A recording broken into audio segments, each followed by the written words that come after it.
Okay, next topic is what is chromatography? Let's consider the principles of chromatography and the types of chromatography.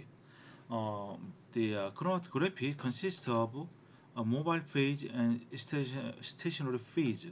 Let's consider this kind of long tube, and inside there is a stationary phase. That stationary phase may fill the entire this column, right? This tube, or this stationary phase may be coated the inside wall. Okay, and stationary phase may be the solid or the liquid. Okay, and as name indicates, this the stationary phase doesn't move, and the mobile phase is moving phase through this column.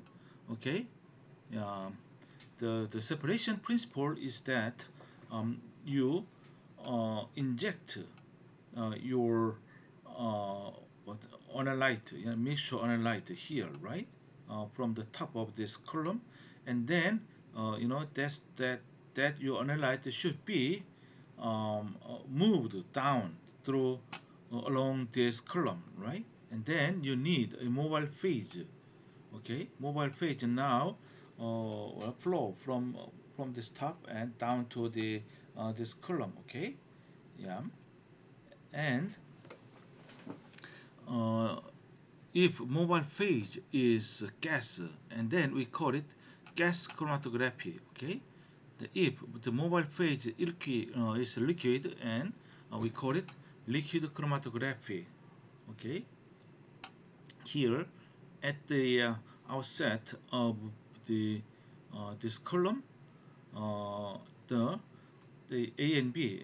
Let's assume the A and B, the solutes are in the analyte. Okay, and then your purpose is to separate A and B. Okay, now inject your mixture here, and then you use mobile phase, and then mobile phase now carries this A and B down along this column, and this A and B, they are different molecules, so they have different interactions with the stationary phase, which coated this column, or they, they may fill this column anyway, since the interaction between stationary phase and A and B solutes are different. Okay, so as this mobile phase carrying this A and B, this solute down through the column, this A and B now begin to be separated. Okay, here now A is moving slow and B is moving fast because the interaction of B with the stationary phase is weak, so it moves faster. But A has a strong interaction with the column stationary phase, and so it moves slow. So at this outlet, B compound B, molecule B uh, comes out first, and then A. Okay, so we can separate A and B by this very you know this seemingly simple technique here. So what's the elution? Elution is the process of passing liquid or gas through column. Okay, the process is called elution, and eluent is the fluid entering the column here. Yeah? Eluent in through the column, and then the eluate out. Eluate is the fluid emerging from the end of the column. Okay, so this principle is quite simple, right? There are many types of chromatography. Okay, let's consider in detail one by one. The first type is absorption chromatography here. Okay? Um, in this chromatography, the solid stationary phase, okay, and this one, this is the solid one, right? And on top of this solid solutes are absorbed on the surface of this stationary phase. So stationary phase is a solid, okay? And um, liquid or gaseous mobile phases are used, okay? The solutes, different solutes are absorbed on the surface of this solid stationary phase, and their absorption strengths are different, okay? And then using a liquid or gaseous mobile phase, we can separate, all right? Solute is absorbed on the surface of the solid particles. The more strongly the solute is absorbed, the slower it travels through the column, right? Uh, as I said here, okay, the principle is the same. This is called absorption chromatography. And another type is partition chromatography. Partition, okay? And in this case, um, the stationary phase is liquid, and the liquid stationary phase here in a blue color is coated the inside wall of the column. Okay, there is this liquid stationary phase.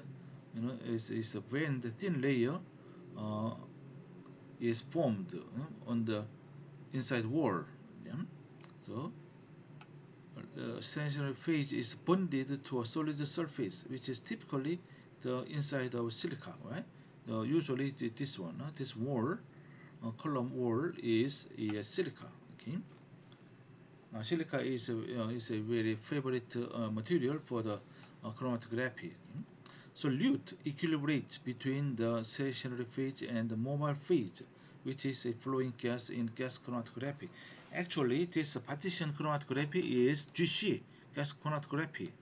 Okay, and now you inject your mixture containing many solute, and then you use gas, okay, gas mobile phase, yeah, and then now mobile phase moving through this column, and then the your solute, many solutes are, you know, they partitioned with different partition coefficient with this uh, stationary phase. Okay, solute dissolved in liquid phase bonded to the surface of column. Okay, let's assume you have A, B, C, D, yeah, different solute, yeah, in your analyte, and then they have all different partition coefficient, yeah, between here this liquid stationary phase and this mobile phase, yeah. So that difference makes separation. Okay, so usually they're thin, long and thin. This is silica, this glass tube is used. Yeah? Sometimes this is capillary when you use capillary column, and then this column length sometimes is more than 100 meters. Okay, and next type is ion exchange chromatography. Here, uh, this the name indicates, yeah, with this chromatography we can separate ions. Okay, and as you know that there are two types of ion exchange membranes. One is cation exchange membrane, yep, and the other one is anion exchange membrane. Okay, the cation exchange membrane, as name indicates, the cations are exchanged, and you can separate the cations. Okay, and anion exchange membrane means that anions are separated. To separate cations, this solid solid support should have the negatively charged the this part, okay, to separate cations, yeah? Because uh, the cations and anions they attract by the electrostatic attraction. Okay, here in this example, in this figure, since this is the polymer backbone, okay, and there are then participly charged species are bound, okay, here, okay, and then anions are attracted to this positively bound the solid surface. And then if you use the mobile phase, and then these anions are separated. Yeah? If the more strongly bound anions appear at the later, and the less strongly bound anions evaluated first. Okay, yeah, this is uh, the principle of ion exchange chromatography, right? So to separate the cations, the polymer backbone must have anions such as sulfonate ion, okay, and then cations now attached and detached, okay, yeah. So cation exchanging membrane has negative charges on the in the backbone, and anion exchanging membrane has positive charges in the backbone, okay, and the representative anions is a sulfonate group, okay, and representative cations is this ammonium group, okay, this is 3-methyl ammonium group, okay, yeah, and this polymer, these polymers are called resin, okay. There are many types of resins, okay. Solute ions of the opposite charge are attracted to the transition phase, and usually the mobile phase is a liquid, okay. This is good. This ion exchange chromatography is good for the separating uh, in ions, okay. Another type is molecular exclusion chromatography. Yeah? It has different names: side exclusion chromatography, gel filtration chromatography, or gel permeation chromatography. Okay, this technique separates molecules by size. Okay, with a larger solute passing through most quickly. Okay, let's look at this figure, and this solid support has has let's say the pores. Okay, it's pores.